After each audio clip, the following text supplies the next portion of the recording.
The parking lot fire is not the only time I ever dealt with a fire. When I worked at the furniture store, fun fact, one time our HVAC burst into flames.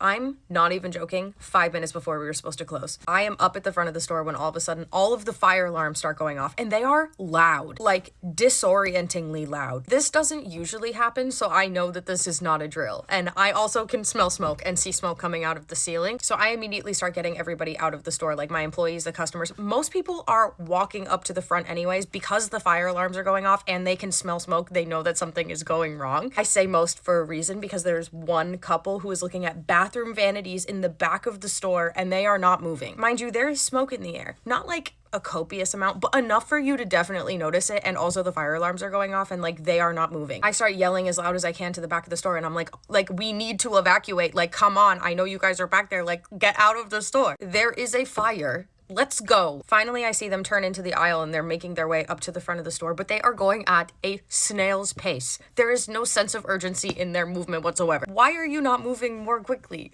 Like, you are just walking so slow. Let's go. It probably took like a full 60 seconds for them to get from like the back of the store to the front of the store, which doesn't seem like a lot of time when I say it out loud, but when you're experiencing it, especially when there's black smoke pouring from your ceiling, that feels like a very long time. Finally, they get up to the door. It's a couple. There's a man and a woman. As they're walking by me, the man stops dead in front of me, looks me in the eyes, says to me, and I quote, "If you wanted us to leave, you didn't have to do all this," and gestures up to the fire alarms that are going off. I was so angry. I was so angry because why would you think that I did this? I was so mad. I said, "You think this is part of my closing routine? Calling the fire department every night? Get out!" I was very brave that night, okay? I was full of adrenaline. I was like not having it. And like, how dare you? Like, why would you think that I did this?